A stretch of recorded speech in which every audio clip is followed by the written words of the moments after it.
오늘 주신 말씀은 시편 131편 1절로 3절 말씀입니다. 시편 131편 1절로 3절 말씀 받들어 읽겠습니다.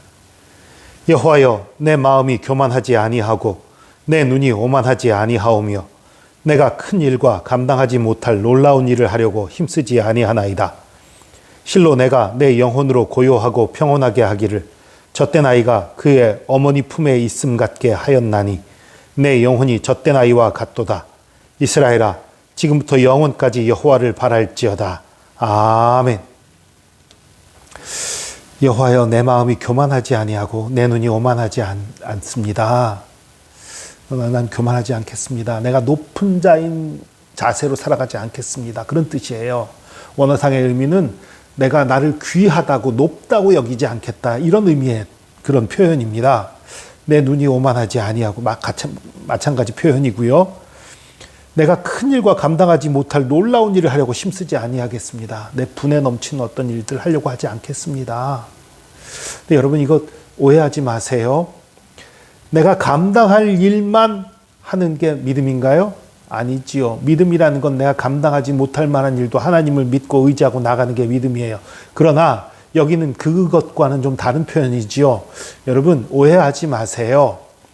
내가 감당하지 못할 일인데도 도전하는 건 언제뿐입니까? 하나님이 명하셨을 때. 하나님이 명하시는 일, 내가 감당할 수 없는 일이라도 하나님이 도와주실 걸 믿고 나가야지요. 그리고 하나님 말씀 안에서 꼭 해야 되는 일이 있어요. 반드시 해야 되는 그런 일들이 있어요. 그건 내가 감당하지 못할 것이라도 해야 합니다. 그러나 하나님이 주신 사명으로 말미암지 않은 일이라면, 나의 어떤 욕심을 따른 일, 나의 어떤 편안함과 안락함과 내가 좋아하는 어떤 것들이라면 그런 것들은 내가 감당하지 못할 거를 욕심내지 않는 거예요. 괜히 놀라운 일 하려고, 괜히 큰일 하려고 애쓰는 게 아닌 거예요. 그런 것을 얘기하는 것입니다. 2절입니다. 실로 내가 내 영혼으로 고요하고 평온하게 하기를 젖된 아이가 그의 어머니 품에 있음 같게 하였나니 내 영혼이 젖된 아이와 같도다. 이 2절은 두 가지 해석이 가능해요.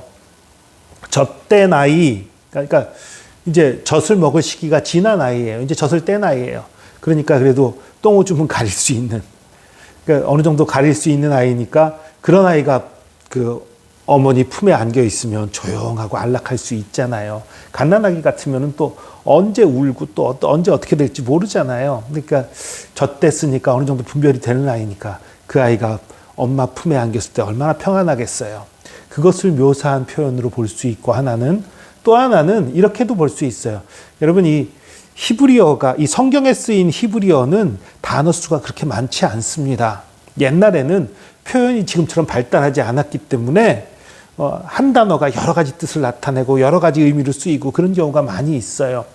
이 젖됐다는 표현이 성경의 대부분의 부분에 있어서 이제 젖먹이의 시간을 끝내서 이제 젖을 안 먹는 때가 됐다라는 의미로 쓰였지만, 이 당시의 단어가 분화되지 않았다는 걸 생각해 보면 여기서 이 젖됐다는 표현이 방금 젖을 다 먹고 그 젖을 그만 먹게 된 그 상태, 그러니까 이제 젖을 안 먹는 아이라는 의미가 아니라 방금 젖을 다 먹었다라는 의미의 표현일 가능성이 있어요.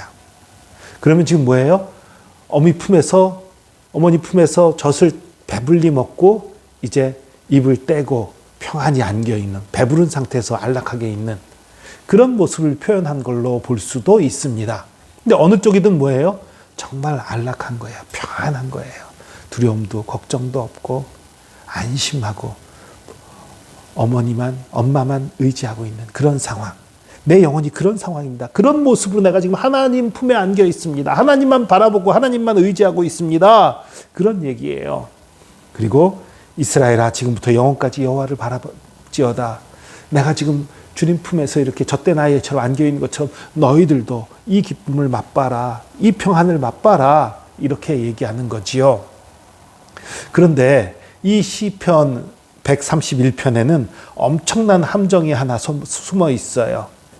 이 시편을 쓴 사람이 다윗이라는 사실이에요. 이게 왜 함정이냐면요, 여러분, 내 마음이 교만하지 아니하고 내 눈이 오만하지 않다. 왕인데 물론 이제 다윗이 이 시를 쓴 시기가 언젠지 몰라요. 왕이 되기 전이면 엄청나게 고난이 있고 아픔이 있던 그런 시기죠. 사울을 피해 도망 다니고 고생하던 그런 시기일 가능성이 높아요. 그런 시기인데 이렇게 고백했다면 뭐예요? 교만하지 않다. 그건 이해할 수 있어요. 내가 높이고자 하고 내가 큰 욕심 부리지 않는다.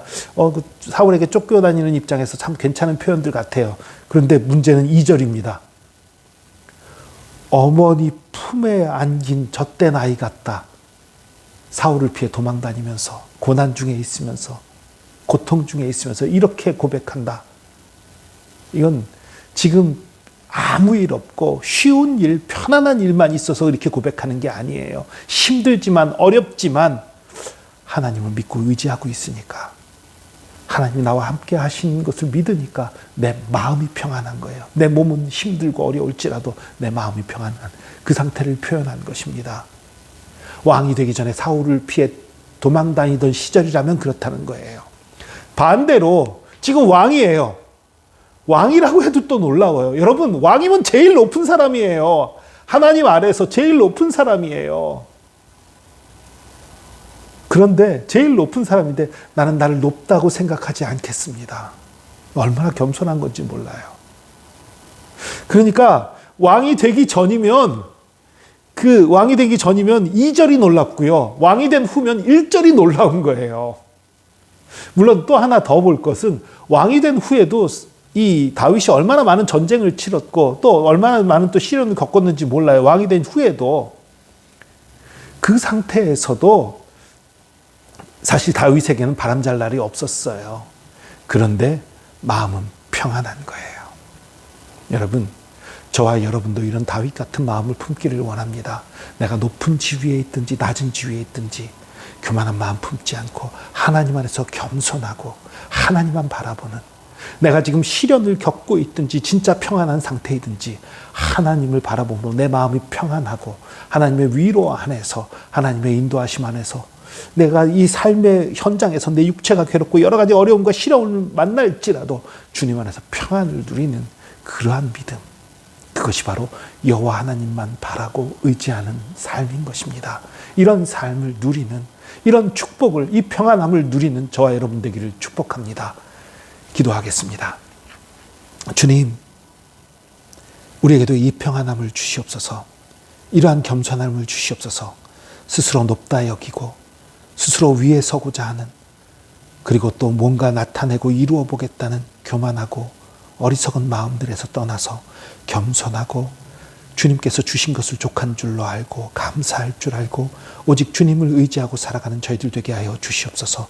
그리고 세상에 어떤 풍파가 다가오든지 어떤 것들이 나를 괴롭히든지 주님을 의지함으로 주님 품 안에 평안을 누리는 저희들 되게 하여 주시옵소서. 함께 하신 주님 찬양합니다. 우리에게 참된 평안과 위로를 주시는 주님 감사합니다. 감사드리며 예수 그리스도의 이름으로 기도합니다. 아멘.